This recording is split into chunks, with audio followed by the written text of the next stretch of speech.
Hello friends, Inn Express जे programme में Valentine day जी ख़ुसूसी नशरियात सां गॾु मुस्कान हाज़िर आहे।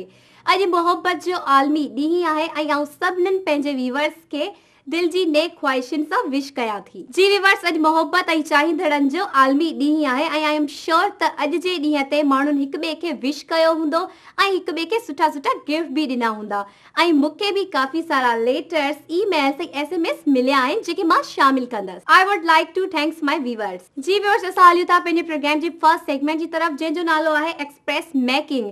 असां मेकिंग में सिन TV ते ठहंदड़ वैलेंटाइन डे प्ले जी मेकिंग आहे। पोइ अचो त मेकिंग ॾिसूं। मामा आरिफ जो कैमरामैन बहसियत ऐं डायरेक्टर जे हवाले सां मुंहिंजो ही सेकेंड प्ले आहे ऐं हिकिड़ो जुनूनी, जीअं आबिद साहब चए थो हिकिड़ो जुनूनी मतिलबु कैमरामैन आहे ऐं जुनून जी हद ताईं उहो कमु कंदो आहे ऐं सचाई आहे हुन में। ऐं इन खां अलावा उहो हर एंगल खां असांजो मतिलबु के उहो शूट कंदो आहे। ही ड्रामो आहे वैलेंटाइन डे जे हिसाब सां ऐं कैरेक्टर मामा आरिफ बलोच ऐं मां हिन डायरेक्टर सां फर्स्ट टाइम कमु पई कयां।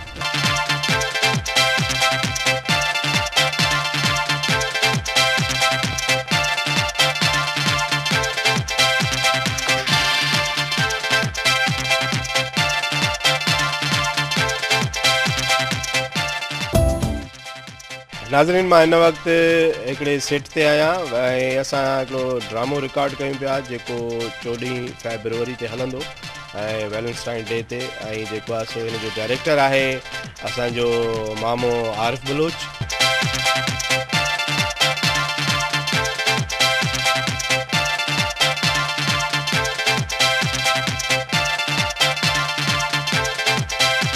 मां आहियां शबाना बलोच।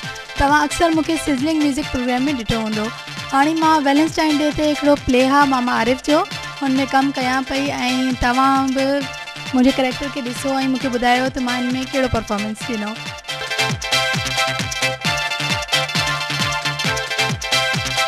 अस्सलाम वालेकुम, जैसा कि आप देख रहे हैं मैंने ये शबाना का मेकअप किया है। पसंद आया, मैंने पूरी कोशिश की है कि इसको अच्छे से अच्छा दिखाने की। ठीक है, आगे आप लोग बेहतर बता सकते हैं कि मैंने कैसा मेकअप किया है।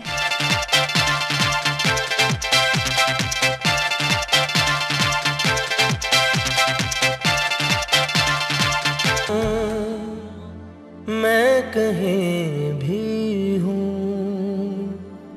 हाय व्यूअर्स, की हाल है? सब ठीक है? मैं भी ठीक है। Arif Baloch, he is a very good cameraman and also director. ॾाढो सुठो ऐं कॉपरेटिव बि आहे ऐं मूंसां बि ॾाढो सुठो बिहेव रखंदो, ॿियनि खे ख़बर नाहे।